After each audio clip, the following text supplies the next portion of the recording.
My name is Rachel Donovan. I'm 34 years old.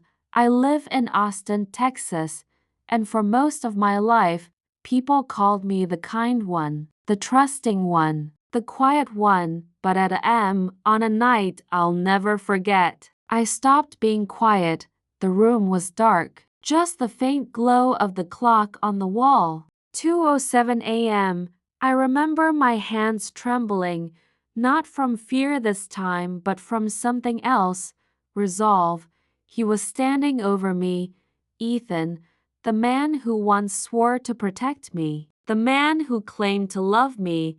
Now, his face was twisted with rage, spit at the corner of his lips, fists clenched, and I was done being afraid of him. You won't win this time. That's what I said under my breath, not loud enough for him to hear, but loud enough for me, because in that moment, my silence wasn't weakness anymore. It was my weapon.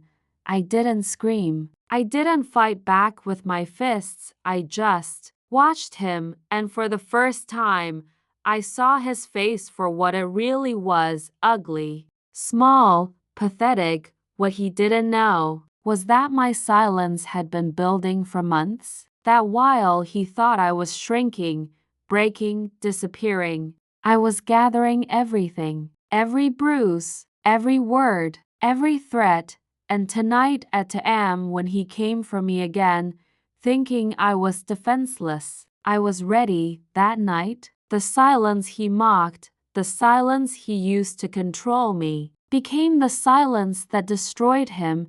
If you're still here, maybe you felt this too, that moment when fear turns into something else, something sharp. Don't look away now. This is only the beginning. Hit subscribe and stay with me, because the next part of my story will cut even deeper. Before that night, before became the turning point of my life, there was Rachel Donovan, a nurse, 34 years old now. But back then when Ethan came into my life, I was 27. I lived in a modest apartment in Austin, Texas. It wasn't glamorous, but it was mine. I had scrub tops drying on the line in my bathroom. I had patient charts stacked in my bag. I had a fridge filled with meal prep containers because night shifts demanded discipline, but more than anything, I had a heart that believed people were good.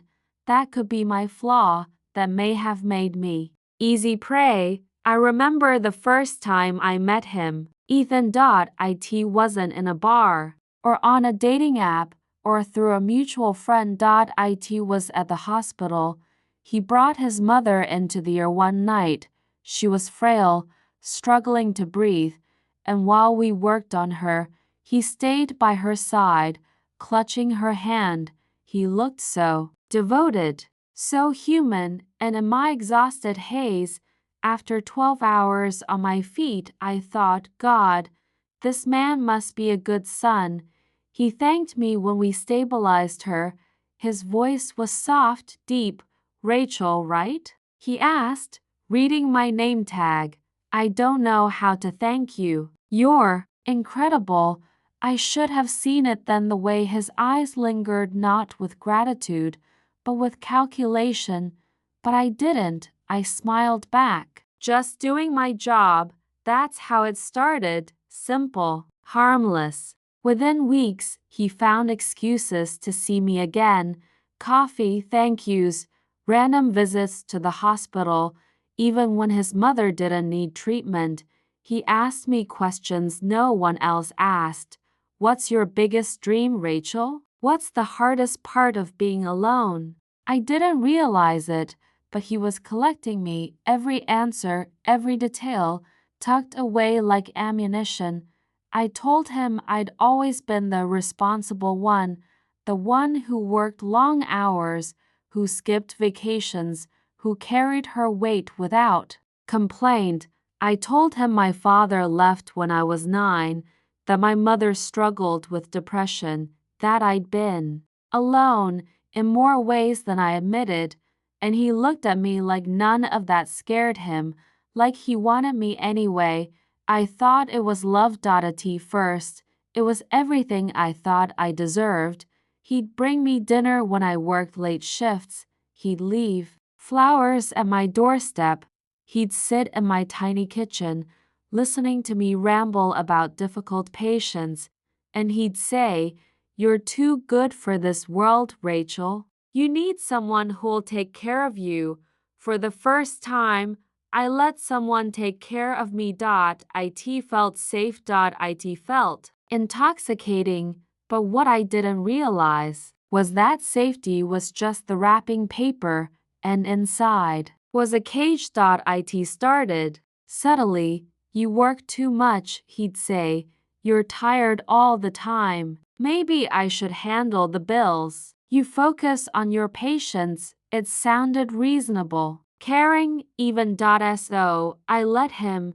Then it became, "Your friends don't understand you like I do. Why waste your nights with them?" I believed him. One by one, I stopped answering texts, stopped showing up at dinners. Then, the criticism, "You wear those scrubs like they're your whole identity. Do you ever want to look beautiful for me?" And the first time he said it, I laughed it off, but later, I stood in front of the mirror, staring at myself in those blue scrubs, and wondered if maybe he was right. I gave him everything, piece by piece: control over my finances, control over my time, control over my self-worth. And when I tried to resist, when some stubborn part of me whispered, "This isn't love, this is ownership," he'd remind me of how broken I was before him, how no one else would understand me the way he did. "You need me, Rachel," he'd whisper against my ear. "You'd fall apart without me." And I believed him. God help me, I believed him. Looking back now, I can see the red flags waving like wildfire. But when you're inside it, when love is tangled with manipulation, with gaslighting, with dependency, it doesn't feel like abuse. It feels like gravity, and you convince yourself you're the one who chose it. Ethan didn't chain me to him. He made me hold the chains myself, and that it was how he slipped into my life, not with violence, not with cruelty, not at first. He came disguised as devotion, and by the time I saw the truth, it was already too late, or at least, it should have been, because what Ethan didn't know was that the quiet girl he thought he'd broken was quietly learning how to fight back. If you're still listening, maybe you've met someone like him, someone who smiled as they clipped your wings. Stay with me. Pause, because in the next part, you'll see how the man who promised to save me became the man I needed saving from. By the time I was 28, Ethan had threaded himself through every corner of my life, my bank account, my schedule, even my wardrobe. I didn't see it then, but I wasn't living as Rachel anymore. I was living as Ethan's version of me. The first time he humiliated me, it was so small I almost missed it. We were at dinner with some of his friends, men I barely knew, women who eyed me like I was some project he'd taken on.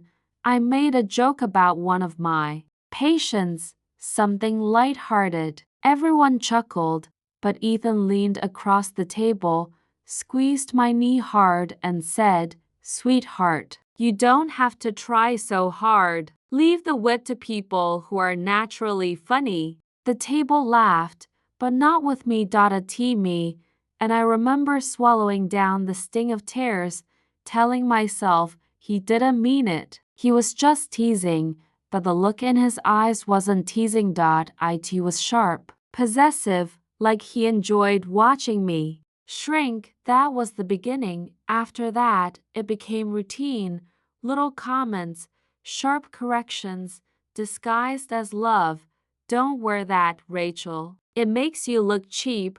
Why do you laugh so loudly? It's embarrassing." You wouldn't understand business, babe. Stick to nursing. Each word was a pin, and slowly, he deflated me. Nights at home weren't better. If I were late after a shift, he'd sit in the dark waiting. No TV, no music, just him in silence. Did you have fun with your patients? He'd sneer, or was there some doctor you were busy flirting with? I tried to reason with him. I tried to remind him that I was exhausted, that all I did was work, but reasoning only made him colder. He'd slam cupboards, throw dishes, storm out for hours without saying where he was going, and then, like clockwork, he'd return with flowers, or dinner, or an apology whispered against my hair. You just make me crazy because I love you too much. And I believed that too. The cruelest part wasn't the yelling. It wasn't even the insults. It was the silence. Ethan had a way of withholding words, affection, even eye contact. Until I begged, until I apologized for things I didn't even do. I remember once, I found myself kneeling in front of him, crying, whispering, please, just talk to me. Please don't shut me out. And he smiled, because that was power to him. Piece by piece, I disappeared. My friends stopped inviting me out. My coworkers whispered about how pale I looked, how tired. Even my mother, God bless her, called me one night and said, Rachel, I don't hear your laugh anymore. What happened to my girl? And I lied. I told her I was just busy, just tired, because how could I tell her the truth? That I was trapped in a life I'd chosen, that I was too ashamed to admit how much I'd given away. That's the thing about abuse. It doesn't always come with bruises. Sometimes it comes with empty eyes, silent dinners, a woman who used to be alive, now just surviving. I was a ghost in my own home. In my own body. And the worst part, I thought I deserved it. Maybe you've been there too. Maybe you've looked in the mirror and not recognized yourself anymore. If you have, then you'll understand what came next, because when the humiliation became unbearable, I started to break, but breaking wasn't the end. It was the beginning. Don't look away now, because in the next part, you'll hear the moment I realized the man I loved was the man who would destroy me if I let him. It was a Friday night. I still remember the smell of Ethan's cologne. Sharp, expensive, suffocating. We were at a charity gala, one of his networking events. A ballroom filled with people I barely knew, faces painted with fake smiles and too much wine. Ethan was in his element there, charming, confident, the man I had once fallen in love with. But that night, he turned me into a prop. He introduced me to colleagues like I were an accessory. This is Rachel, he said, arm wrapped tightly around my waist. She's a nurse, a good one. And thank God for that. She'd never survive in business. With a brain like hers, the group laughed, and I laughed too, because what else could I do? But inside, my chest burned, my face was hot, and I wanted to vanish. Later, during dinner, I reached for a glass of champagne. He leaned close, his voice low but sharp enough to cut. Don't drink too much. You're embarrassing when you babble. I froze because I hadn't said a word all evening. I placed the glass down.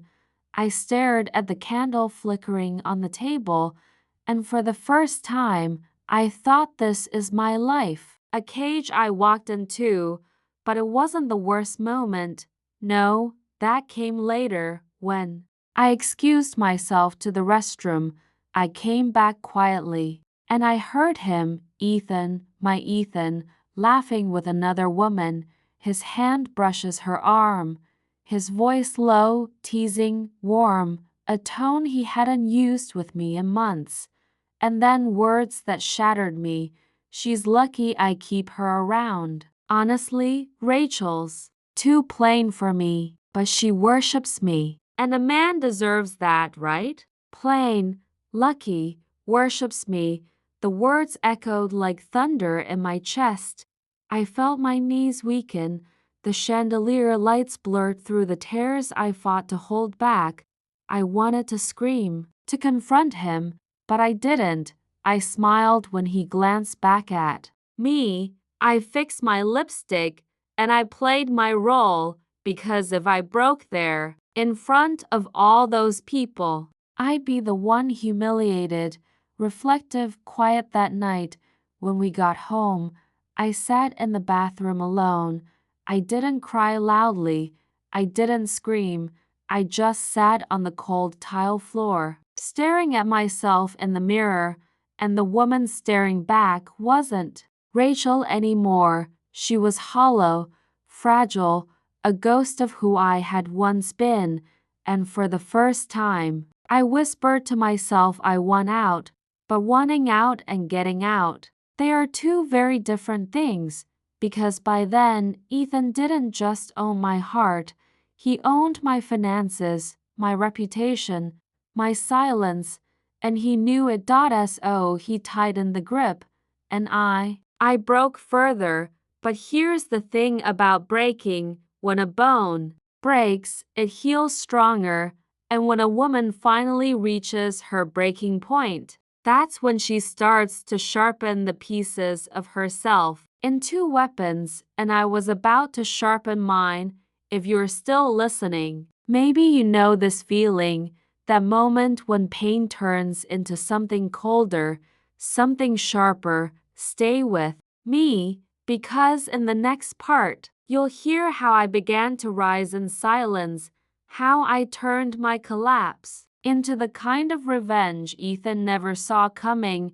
After that night at the gala, something inside me shifted. I didn't scream. I didn't confront him, but I stopped waiting for him to change. And instead, I started changing myself. At first, it was small, tiny choices no one could see. I started keeping a notebook, not the kind you journal in. No, this one had dates, times, words, and little observations. Every insult Ethan threw at me, he made. Every financial decision he made without telling me. Every time he came home late with excuses that didn't quite add up. I wrote it all down, because one day I knew I would need proof, and proof is power. I also opened a hidden bank account. It took weeks to plan. I couldn't risk him finding out, but I funneled little amounts from my paycheck into it, just a few dollars at first, enough to test the waters. I felt like a thief in my own life, sneaking behind the man who swore he loved me. But wasn't that ironic? I wasn't stealing. I was reclaiming what he had already taken from me, my independence. And while he thought I was shrinking, I was actually growing in silence. I started taking long walks after work, just to clear my head. I signed up for a support group, women who had been through emotional abuse. I didn't tell them everything, but enough to remind myself I wasn't crazy. I wasn't weak. I was surviving. Ethan didn't notice, or maybe he didn't care. As long as I smiled when people were watching, as long as I laughed at his jokes, as long as I kept the house spotless and his dinner warm, he thought I was under control, and I let him think that, because silence is a dangerous thing. It makes men like Ethan comfortable. They think your silence means surrender, but really, silence is a strategy. It's the sharpening of knives in another room, and I was sharpening mine. One night, he came home drunk. He dropped his phone on the couch before stumbling to the bathroom. I stared at it for a long time. My heart raced. My Hands shook. I told myself not to, but I did. I unlocked it, and what I found. It was more than I could have imagined. Text messages, dozens of them, women from work, women from bars, some he had been seeing for months. And the worst part, he didn't even bother to hide how little he respected me. She doesn't suspect a thing. One message read, "She's too timid to ever leave me." Timid, too timid, that's what he thought of me. That night, I didn't cry. I didn't scream. I just took screenshots, dozens of them, every single one. I saved them quietly, emailed them to myself, filed them under a hidden folder, because now I wasn't just surviving, I was building a case. And when you build a case against a man who believes he owns you, you don't just plan to leave, you plan to destroy him. Don't look away now. This is where silence stops being survival and starts becoming revenge, because in the next part, you'll see exactly how I turned Ethan's arrogance into the very weapon that would bring him down. Stay with me. You don't want to miss it. Silence was my mask, but exposure was my weapon, and I was ready to use it. The screenshots sat in my email like landmines. The hidden bank account grew steadily. Piece by piece, I was constructing a life raft. But then something shifted. Ethan started talking about running for the city council. Yes, the man who belittled me in private wanted to play the role of a respectable leader in public. The idea made me sick, but it also gave me an opportunity, because men like Ethan, they live off their reputation, and nothing kills a man faster than truth whispered into the right ears. I started small. I reached out to one of his coworkers, a woman he had been stringing along. I met her at a cafe on the edge of town. She looked nervous when she saw me. "You must hate me," she whispered. "No," I said calmly. "I don't hate you, but you need to know who he really is." I slid the screenshots across the table. Her face drained of color. He told me you were unstable," she stammered. I almost laughed. "Of course he did," I said. "That's what men like him say. But unstable women don't keep receipts." Her eyes met mine, and in that moment, she wasn't his ally anymore. She was mine. Next came his boss. I didn't confront him directly. Instead, I mailed an anonymous envelope. Inside, copies of Ethan's messages during office hours, proof that he used company funds to entertain women. I knew it would circle back to him. I knew whispers would spread, and I knew Ethan's perfect image would begin to crack. It only takes one fracture before the whole glass shatters. Within weeks, Ethan started coming home agitated. His campaign manager stopped returning calls. At work, people gave him side glances, and at night, he drank more heavily, muttering about jealous colleagues. But he still didn't suspect me, not once, because in his mind, I was timid Rachel, the woman too weak to ever fight back. And that was his greatest mistake. The real moment came at his campaign fundraiser, a ballroom filled with donors, photographers, and press. I wore a simple black dress, nothing flashy, nothing that drew attention. He smiled at the cameras, arm wrapped around me, whispering in my ear, "Don't embarrass me tonight." I smiled back, but inside, I was ice, because in my purse, I carried the flash drive, every screenshot, every piece of evidence, ready to send to every reporter in that room. At dinner, I excused myself, went to the restroom, pulled out my phone. With one press of a button, I sent the files to a list of journalists I had carefully compiled.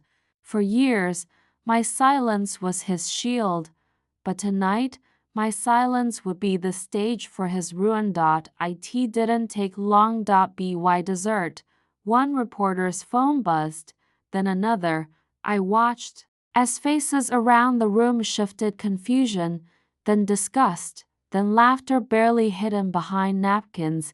Ethan didn't notice at first, but then his campaign manager leaned in, whispering furiously, "What?" Ethan snapped. "That's impossible. It's fake. It's all fake." His voice rose, too loud. People turned. Cameras flashed. He stormed out of the ballroom, dragging me behind him. In the hallway, his face twisted with rage. "What did you do?" he hissed. I tilted my head, calm as stone. "Nothing," I said. "Maybe the truth finally found you, and the truth always finds men like him." That night, his campaign collapsed, donors withdrew, his boss placed him on leave, and the women he had used, they started talking too. The illusion was gone, and Ethan was left scrambling in the ruins. But exposure was only the beginning. The truth had wounded him, but I wasn't finished. No, the real revenge, the one that would end him forever, was still to come. Stay with me, because in the next part, you'll see what happens when the mask is ripped away completely. When you strip a man of his reputation, he scrambles like a rat in a burning house. And Ethan, my husband, my abuser, was no different. But rats always come back to the person they think they can still control. And for Ethan, that person was me. The night after his campaign crumbled, he came home drunk. His suit jacket was wrinkled, his tie half undone. He reeked of whiskey and rage. I was sitting at the kitchen table, calm, silent. A cup of untouched coffee is in front of me. He staggered in, slammed his fist against the counter, and shouted, "This is your fault. You think I don't know? You think I don't see it?" I looked at him, my face a mask. "What exactly do you see, Ethan?" I asked softly. He sneered. "I see a bitter little wife, jealous, pathetic. You ruined everything because you couldn't handle my success." I almost laughed. Success, was that what he called manipulation, lies, and broken promises? This was the moment, the one I had been waiting for. I slid a folder across the table. Inside, printed copies of his bank transfers, his messages, the hidden account details, evidence that wasn't just damning, it was criminal. He froze.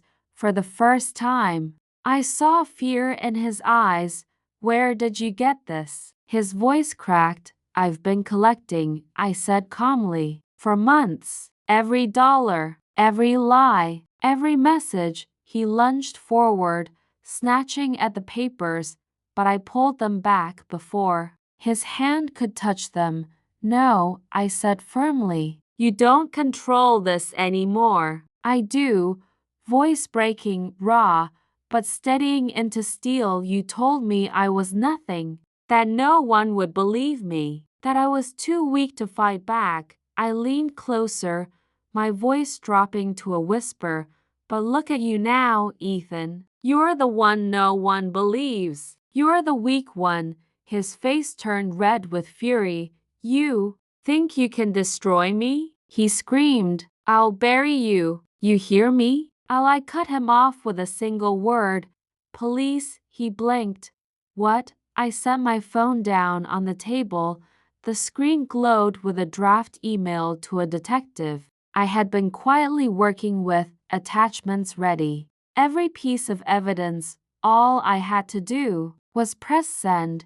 "You lay one hand on me," I said coldly, "and this goes out. You raise your voice one more time and your career, your life, your freedom, it's gone, for once." He was silent, breathing hard. He stared at me like he didn't recognize me. Because he didn't. This wasn't the Rachel he could break. This was the Rachel who had rebuilt herself from the ground up. Finally, he tried to laugh. You wouldn't do it, he muttered. You still need me. You wouldn't survive without me. I leaned back in my chair, steady, unflinching, and I smiled. I already have. That was the last night Ethan ever set foot in my house. The next morning, when he left for work, the papers were already in motion. My lawyer had everything, the police had everything, and Ethan? He had nothing. His accounts were frozen. His employer cut ties, and the women he had hurt. They stepped forward, too, because once one voice breaks the silence, others follow, and just like that, the man who thought he owned me lost everything he ever tried to build. Ethan tried calling, he tried begging, he even tried threatening again, but I never answered, not once, because the final confrontation wasn't just in that kitchen. It was in the silence that followed, the silence where he finally realized he had destroyed himself. And I was simply the mirror that showed him how. But here's the thing about revenge. It doesn't end with his ruin. It ends with my clarity.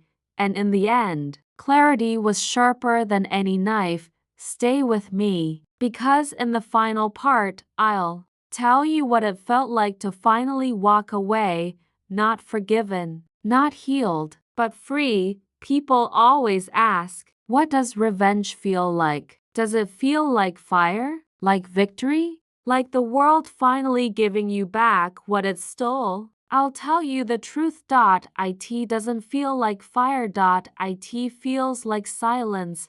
A silence so deep, it echoes inside of you. When Ethan was arrested, I wasn't there to watch. I didn't need to be. The headlines carried his name, his crimes, his fall. Neighbors whispered. His colleagues abandoned him.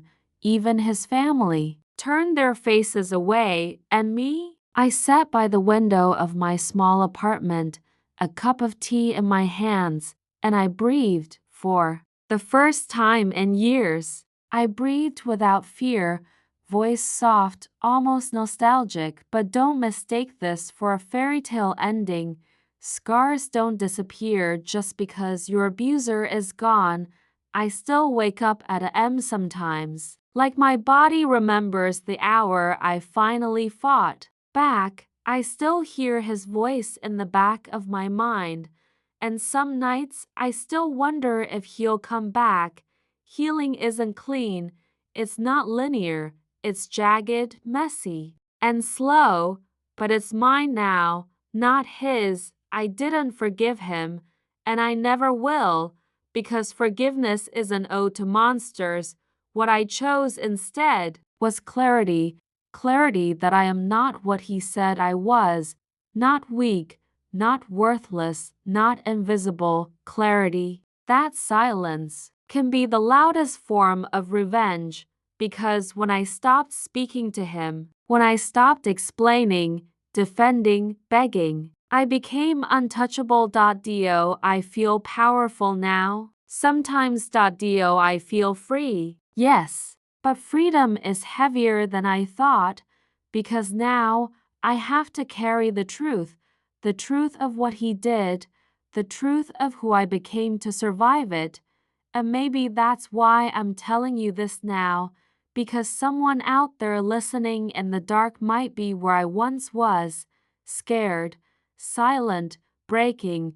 If that's you, know this: silence doesn't mean defeat. Sometimes silence is the beginning of your revenge.